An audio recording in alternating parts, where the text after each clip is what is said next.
Hey there, episode 172. We have a young, successful investor who's going to talk to us about his journey on becoming financially free by the age of 24, as well as self-storage investing. More of his story and more coming up. Welcome to the Wealth Through Real Estate Investing Podcast, your source for real-world strategies focused on creating long-term wealth, cash flow, and financial freedom through real estate. Through guidance, tips, and stories of highly successful real estate investors and thought leaders, we provide you the tools to succeed and to reach the lifestyle you always wanted. And now, your host, Dwaine Clarke. Hello and welcome to the Wealth Through Real Estate Investing Show. This is your host, Dwaine Clarke, and today we have Hayden Crabtree. He is a real estate investor and author of the book, Skip the Flip, Secrets the 1% Know About Real Estate Investing. Hayden, thank you so much for joining us on the show. And how you doing, my friend? Hey, I'm great. Happy New Year. And thanks so much for having me. I'm super appreciative to be on here and be able to share this message with everybody who takes their time out of their day to listen and grow through this, podcast. Absolutely. Happy New Year to you as well. Really inspired by just hearing a little bit more about your backstory and how you got started. You being a young entrepreneur, just love just these stories of people, anyone getting into the game and just killing it. So I really appreciate you coming out and sharing your story. But for people who are not familiar with your story, especially my audience, would you mind talking about how you got started in real estate and what your current focus is? Absolutely. So I got started in real estate back when I was in college, at 19 years old. Didn't really know what I wanted to do. I always had a desire to be an entrepreneur. I never really know what that looked like. And one day I got recommended to read a little purple book called Rich Dad, Poor Dad, as so many people do. And after reading that book in like what felt like, just a couple of hours, I thought to myself, I have to learn how to become a real estate investor. I had absolutely no idea. So I just got on Google and I was like, real estate investing. And when I got on there, I got on a forum and it talked about, I saw this one guy on this forum. He was talking about how he bought some duplexes, a number like 8 duplexes. He wholesaled them. Then he bought them back, and then he did some improvements, and he refied them. And in the process, he made like several $100,000, and he had no money in the deal. And I just thought to myself, why are they not teaching me this in business school, that I'm paying to go to? And why aren't any of my professors talking about how this is the key, to building wealth? And it just really didn't make a lot of sense to me. So what I did is I found that guy, I cold called him, found his business number. And I said, hey, I'd love to buy you lunch or take you out to coffee sometime. And his reply was, I don't drink coffee, but you can meet me at this property in 15 minutes. I said, I'm getting in my car. So I went over there and I had no idea what to tell the guy, right? But I just looked at him and I go, I want to learn to do what you're doing. We're here at investment property, a 6-unit. And he says, well, how can you help me out? He's like, I didn't really know what to tell him. So I just said, I'll work for you for free. So that's really how I got started. Back in college, I would skip classes to go work for my real estate mentor for free. And everybody thought I was crazy, right? I mean, I'd miss college parties to go, learn how to be a real estate investor. I'd skip classes, all these different things, really not knowing if it would pan out. But I just had this burning desire, not necessarily for real estate, but just for financial freedom, right? And I thought that was the best path to getting there. So after about a year, and I just would try and find so many ways to add value to my mentor's life and his business. After about a year, he just looks at me, and it wasn't, a set time frame. Just when he looks at me, he goes, you've added so much value that I can't really do anything but make you a partner in this business. And at that point, I started working for equity rather than working for free. And that's really how I got started. By the time I took the real estate investments course, on the first day, I went up and introduced myself to the professor because I thought this is going to be really juicy. I'm finally going to learn about the book side of being a real estate investor. And I asked him, tell me about your real estate portfolio. And he had flipped one house in his life. And I just, at that point, I owned more property than the guy teaching, the real estate investments course. I just realized something was broken, in the system. But that's how I got started, right? And by the time I graduated college, I was lucky enough to say I was financially free. So it's been a good journey, but it also is just starting. I love that a lot. And that kind of similar to my background where I was calling a whole bunch of people that I saw was doing the business, very successful, until I found one that was like my mentor that was going to just teach me the game. And yeah, definitely this is the way people got to do it. Is just you have to have the hunger and go out there and get it. And as far as kind of like your passion to get into self-storage, can you kind of talk about what attracted you to that particular niche? You could have did any other stuff. I mean, you know, kind of your journey is still young. You know, you could be doing all the different type of stuff. But tell us why you choose self-storage as kind of your go-to investment. Yeah, absolutely. You know, Dwayne, I'd have to tell you, it wasn't really a choice. And I'll tell you how we kind of got into it and why it wasn't a choice is that whenever I stepped into his business, he'd been investing for about 10 years. And at that point, he'd really taken the traditional path that everybody else thinks they need to take, which is I wholesale until I get enough capital, and then I flip, and then I flip enough until I can keep some single family rentals and then eventually move on to multifamily. And that's the journey he had been on, and he had been on it for a decade. So he built, you know, a 100 plus unit portfolio. I think it was around 200 plus units at the time that I came on, but he was still doing all those steps. And whenever I came on, it was extremely powerful for me because I got just thrown into the fire of wholesaling, flipping, single family rentals, and multifamily rentals. So I got to see everything at one time. And, you know, like everybody else, the way to find great deals was through, you know, off market, cold calling, hunting, whatever it may be. And we got a response one time, and guys like, hey, I don't want to sell you my house, but me and my dad built these storage units. We hadn't paid attention to them, and it was right there in our backyard of where we live. So it was super interesting. Had never done it before. And we just went over there to, you know, take a look at the property, and we're like, what the heck? The numbers make sense on paper, but we don't know anything about this business. Well, we bought the property, you know, we did some rehab, some value add to it, making it nice, all these things. And, you know, we just kind of looked at ourselves like 2 months after owning it. It's like, there's nothing to do. It's just boxes that people throw their stuff in, and it's quiet. We hadn't had to turn any units. We hadn't had any maintenance calls. There's been nothing, right? It's just you move people in and you put them on auto pay and you take their money. And it was just really appealing. So we looked at each other one day and we said, why don't we go all in on self-storage? And that's exactly what we did. And we just kind of turned our back on everything else, and it's played out really well. So I didn't necessarily choose it, but after we got a taste of it, we tried to become extreme professionals at it and learn everything we could about the industry. And that's really how I got into it. And I haven't found something else that makes me want to stop, you know? Mm-hmm. And it's such a great niche. I actually had one of the top real estate sponsors on the show last week to talk about self-storage and kind of like the big benefits, and especially now as we're hopefully coming out of the major part of the pandemic, is looking more of a kind of like a recessionary proof type of investment, which can go through the different market cycles. So people are investing in self-storage either in the hot markets as well as the low markets, and you guys just happen to fall in there maybe by chance that you guys are investing in those things. Can you kind of talk about, as you guys expanded to get more deeper into self-storage investing, is kind of what your investment criteria looks like? Yeah, absolutely. So I tell everybody's seemingly super interested in self-storage, and they always go, where do I start? And the first thing I tell them is that you start with the supply and demand metrics of self-storage, because you can't create the need for self-storage. You can't market to somebody who doesn't need self-storage and get them to rent with you, right? If you see a billboard for self-storage, unless you're moving or you need to clean out the garage, you're not just gonna be like, that's a great advertising piece, let me go rent some self-storage, right? Mm-hmm. So there has to be this inherent need for self-storage. And I think that that's where a lot of people need to understand first, is that the self-storage supply and demand criteria needs to be right. There's a couple of websites out there that you can really find this out, and people have different metrics. My metric is I want to make sure that I'm buying in a undersupplied market, okay? Because if you're buying in an oversupplied market, you're doing things like, you know, you're competing with the people just down the road. Who can give away the most months free? Who can give as many discounts as possible? And it really becomes this race to the bottom. So the first place that you start, for me personally, in the investment criteria, is making sure that you're in an undersaturated market.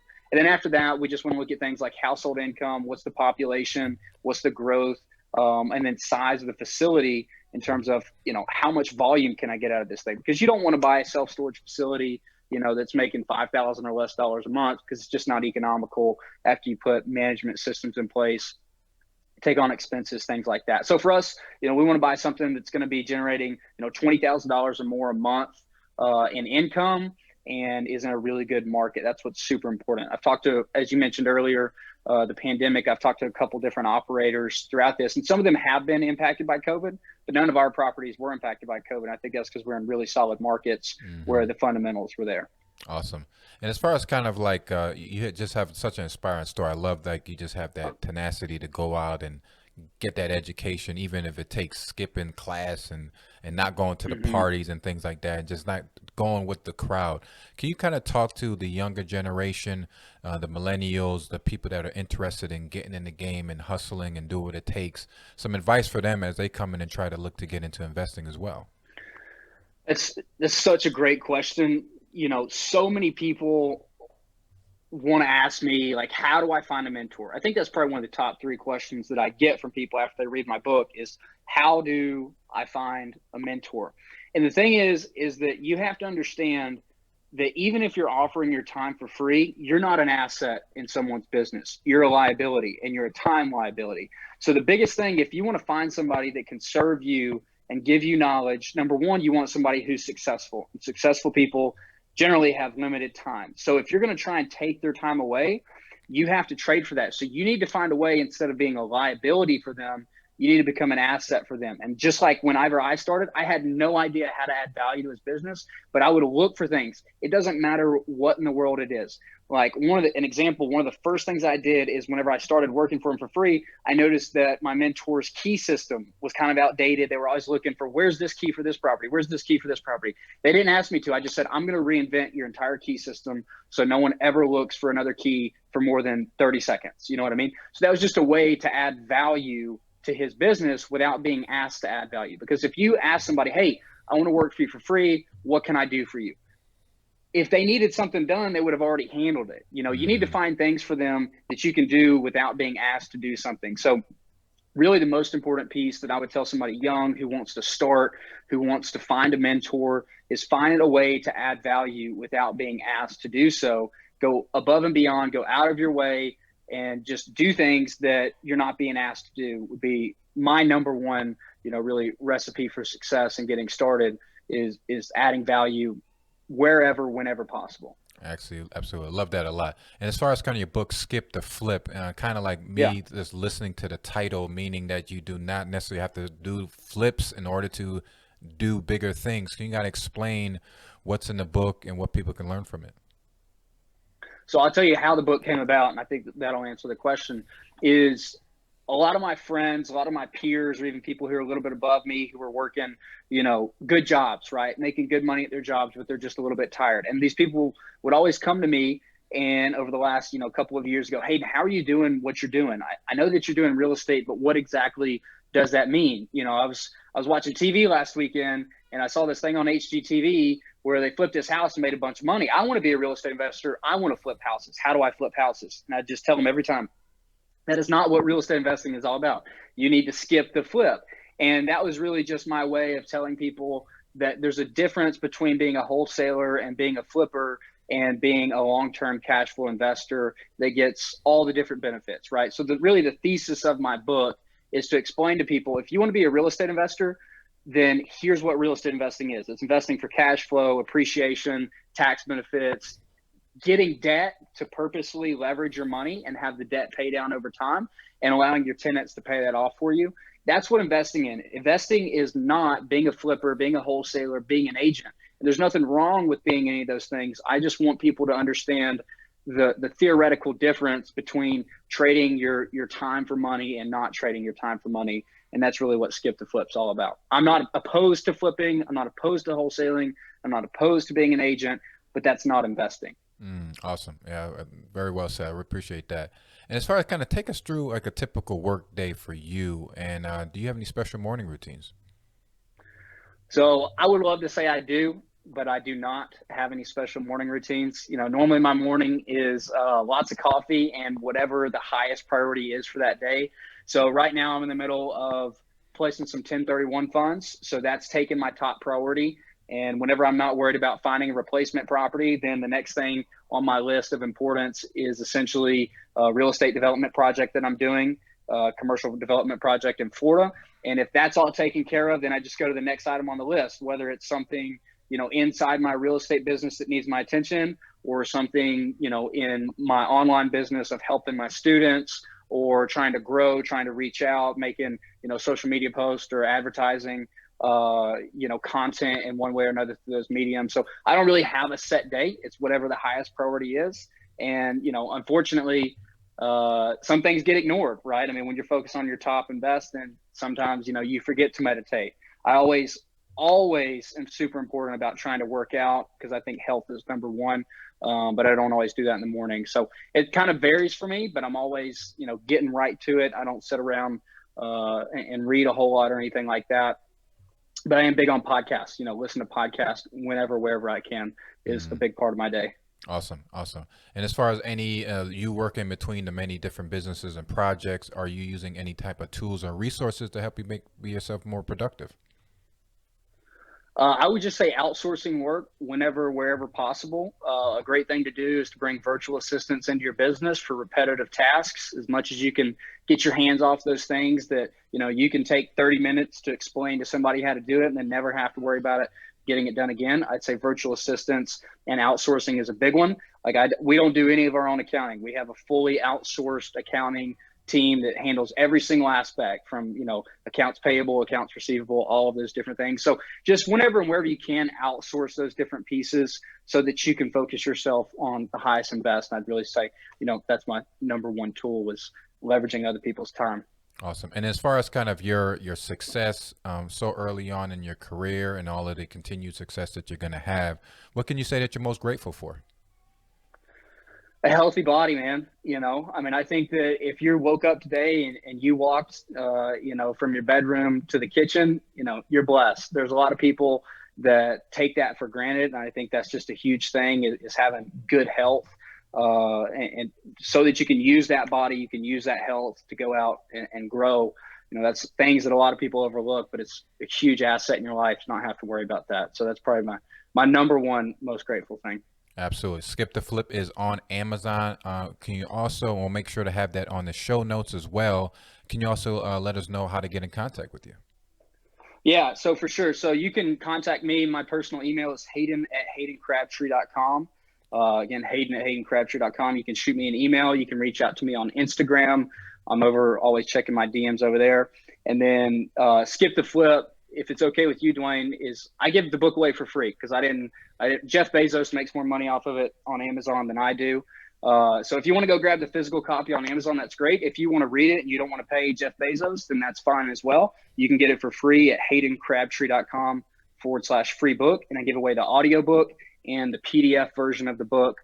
So you can either read it or you can listen to it, whatever you want. Just go to haydencrabtree.com/free book. Absolutely free.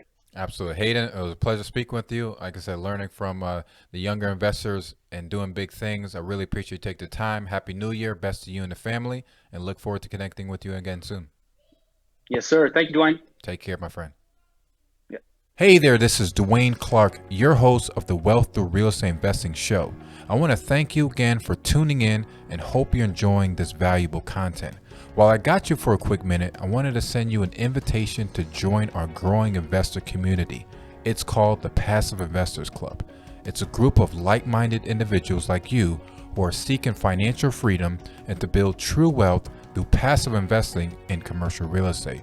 We take a totally different approach to investing that is opposite, that is pushed by the financial advisors and what we see in the mainstream media. We like to invest in real assets that we can touch and understand and that are not subject to the wild swings of the financial markets. We don't want to be part of the herd who pursues the traditional route, leaving our financial future to Wall Street. So if you're interested in joining our group and to sharing resources and opportunities, then go to passiveinvestorsclub.com/join. Joining the club is completely free and there's no obligation. And all our members receive our free Passive Investors course along with tons of resources and content. So again, passiveinvestorsclub.com/join.